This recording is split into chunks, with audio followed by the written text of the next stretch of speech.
भीतर की शक्ति को ज्ञान है सबसे बड़ा धन जिससे तुम समाज की बेड़ियां तोड़ सको।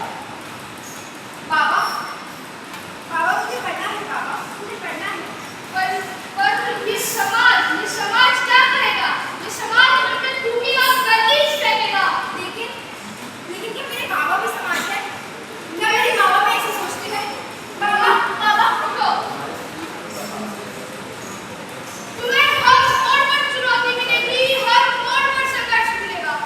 तुम्हें उस चुनौती और संघर्ष को पार करना होगा, तभी तुम ये पड़ाव पार कर पाओगे। हाँ बाबा, मैं संघर्ष करूंगी बाबा, मैं संघर्ष करूंगी, मैं पार करूंगी इस पड़ाव को बाबा, मैं पार। अरे वो देखो स्कूल जा रही है, स्कूल जा रही है। ये देख टीचर। बाबा लड़ो बेटा लड़ो। वो देखो स्कूल जा रही है, पत्थर। ये ले पत्थर। मैंने कहा था अब संघर्ष करो, अब पीछे मत हटना। अरे राजू आगे सत्यनारायण सब देखो स्कूल जा रहे हैं, इसका मुंह काला करो। ये देखो पूरा स्कूल। हाँ मैं लड़ूंगी, मैं संघर्ष करूंगी, मैं लड़ूंगी। मैं सावित्री बाई फुले, एक किसान की बेटी, जिसे बचपन से ये सिखाया गया कि औरतों का ध्यान सिर्फ घर की चौखट तक ही सीमित है।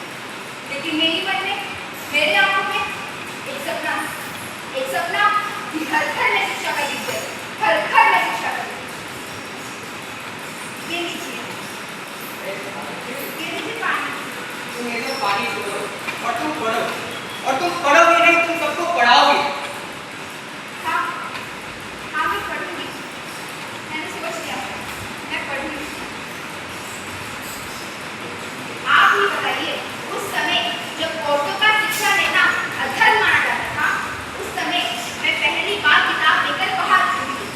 लोगों ने मुझको धिक्कारा, मुझ पे ताने मारे, मुझको बड़ा बुरा कहा, लेकिन मैं चलती रही। मैंने अपनी किताब खोली, उसको आसमान की तरफ किया और भारत का पहला महिला वैज्ञानिक बना। मैं भारत की पहली महिला अध्यापिका बनी। मैंने बाल विवाह का विरोध किया, विधवा विवाह का समर्थन किया और औरतों से कहा, उठो, अपनी जिंदगी अपने ढंग से जीना सीखो। मैंने कहा, शिक्षा पे किसी एक का अधिकार है, शिक्षा पे सबका अधिकार है। भले वह उच्च जाति का हो, नीच जाति का हो, अमीर हो, गरीब हो, शिक्षा पे हर मनुष्य का अधिकार, शिक्षा हर मनुष्य का अधिकार। फिर आती है, हाथ में किताब लिए, आंखों में रोशनी और पाँव में धूल। किसान घर की एक छोटी सी बेटी, जिसका सर इतना ऊंचा उसे स्वयं पर्वत कहा जाता।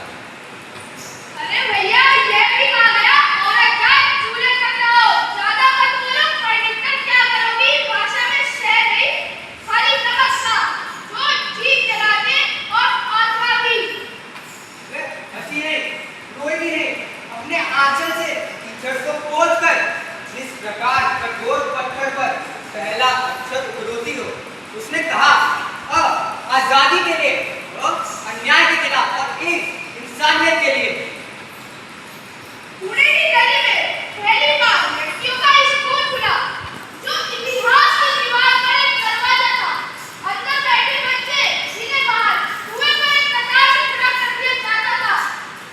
मंदिर की सोपान पर जिनका पवित्र माना जाता था, वही बच्चे आज कॉपी पर नाम लिख रहे हैं, नाम जो केवल अभी तक पुकारना पहचान नहीं।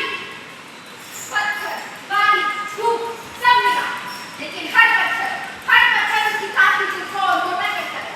हर डाली एक काव्य पंक्ति है। इसके लिए कोई जात नहीं, बल्कि मनुष्य। जाति, ईश्वर तो सिर्फ एक मनुष्य निर्मित दीवार है, और दीवारें गिरती हैं। विधवा का जीवन है, और बचपन का विवाह अन्याय का सबसे छोटा चेहरा। और कहती है सावित्री बाई,